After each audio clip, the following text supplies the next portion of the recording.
What's going on, guys? Shibby here, bringing us some gameplay from Battlefield Vietnam, an expansion for Battlefield Bad Company 2 on the PC. It's $15 right now on Steam. It's pretty awesome, and check it out right here, some gameplay. Right now I am playing some Rush on the map Hill 137. It is super sick. If you look at the backgrounds, it is just gorgeous. And yeah, we're owning some people right now, which is pretty typical when I'm playing Bad Company. I don't know, I just understand this game, and it just works out that my hit reg is really nice. And yeah, I don't know, I can't say enough good about this game.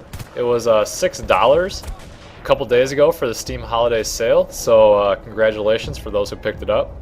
And right now Vietnam is still 15, so you know, it's okay that there's no sale for that because it just came out, so that's understandable.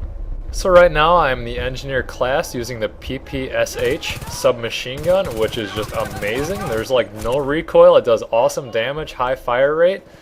Out of all the SMGs in the Vietnam update, this one is the one to use. It is just amazing.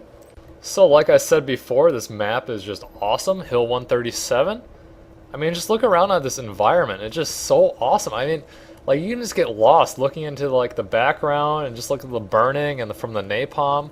It's just so authentic and good. I'm really impressed what DICE did with this. So yeah, the authenticness of this update is really nice. I enjoy the tape wrapped around the hands of the players when you're holding weapons. It reminds me of the Scout on Team Fortress 2, which is kind of cool. So also, one thing you guys need to note is that in this Vietnam update, I think the players, like your character, has like 60 or 70 health. So people die a lot faster compared to the regular Bad Company 2, where you have 100 health and normal, you know, gameplay, not hardcore. So you'll notice that people die a lot easier in Vietnam, which is understandable because you don't have all the high-tech body armor and whatnot, which you have in the regular, you know, Bad Company 2. One thing to also note is perks are kind of limited in this mode. Also, some equipment is not available. Say if you're recon, you do not have your motion balls, because that technology is not available in this time period. So you will have mortar and then TNT. So you have both, which is kind of nice. So make sure to note that. As you saw there, I'm using the RPG, which is your really only option as anti-vehicle. I mean, you can use mines, which is available in this mod. Also called an expansion, I'd say. I don't know. I think it's more of a mod because that's just how I'm used to in Battlefield terms. But yeah, there's no Carl Gustav, which is amazing. So there's, you know, I'm really good with the RPG. I'm not gonna lie. I don't use the CG that much, Carl Gustav. So you won't notice that many people are killing you with the RPG because they're really turned off that, oh, I can't shoot a straight rocket that's like a sniper rifle bullet. And as you see in this gameplay, the recoil on the weapons seems pretty low, which I've heard the M14 in this expansion mod, whatever you want to call it, is really nice. I don't know, I'm not really a big fan of the iron sights on it, crosshairs, whatever, so I'm not going to be using it. But this PPSH is just great. It's awesome to hip fire, or the crosshairs are really good too.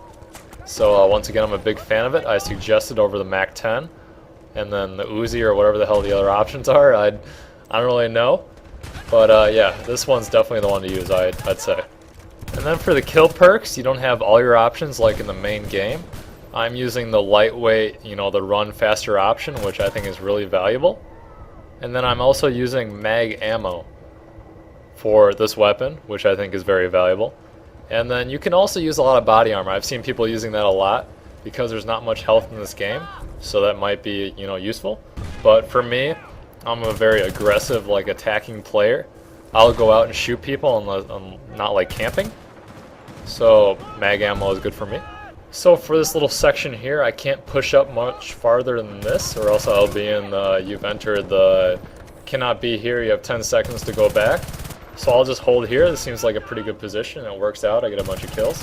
One thing that you'll notice is that I'm aiming down the sights before I even see anyone, because I know I'm expecting players just to run past my crosshairs. So I think it's to my advantage to be aiming down the sights, you know, preemptively, to be able to shoot them and be accurate. That's one tip you can try. and the enemy tickets run out and we win the round. And I've read on the forums that some people are like, oh, why is my screen kind of like a red shade? And I guess that DICE was trying to reenact like a TV kind of like fader type deal. I don't even know. So yeah, that's normal, so don't worry about that. Typically when I'm playing Bad Company 2, since when you get revived, that counts as a death still, unlike Battlefield 2142 and BF2. I try to shoot for a KD of at least 2, so 2 kills per death when I play. In this round I was 24-6, which is a KD of 4, which is really good I think, so I was definitely happy or content with this round. Alright, so we won that round. Now we're moving to a new map. I'm not really sure what the map names are. I'm not that good at them yet. But I do like this one. It's very good with tanks if you play on Conquest. Especially if you're on the attacking side, which would be the Americans, if I'd say that. You get up on that little hill and just lob shots at their helicopters, which is pretty awesome. So on this map, it seems like attackers get 1 helicopter as you see it flies over my head. It seems like the helicopters have more health, which means they take more damage to shoot down compared to the normal game, which is okay with me because the helicopters aren't that overpowered. They don't have, you know, the super machine guns like they do in normal Bad Company 2. You know, they're fun to ride in and whatnot. They do have pretty cool designs on them, so I'm a big fan of that. So as you see here, like my other videos, I'm utilizing burst fire, which means you shoot a couple of rounds and then stop for a second and then shoot again, which is what you want to use if you want to be most accurate. If you're going full auto, you better be in close quarters. So yeah, I don't know, for you new guys, you don't want to just hold down left mouse button, which is my shoot fire or whatever. And yeah, you want to burst fire, so you click it for a little bit and then let go. So it's just easy, something really, really easy you can utilize in your gameplay, which will make you probably 100% better, I bet. So as you saw, I armed the bomb site, which is what you're supposed to do as an attacker. And then right after that, I trade kills, which means I shoot a guy and he shoots me, which happens in this game under like Modern Warfare 2, which you typically don't shoot a guy and he shoots you and you trade kills. Usually just one lives and one doesn't, which I find this to be more realistic, is just my opinion. And right here, guys, all I can say is, get 'em, son! So yeah, guys, I'm Shibby2142. Please subscribe, and yeah, definitely get Vietnam for Bad Company 2. It is awesome.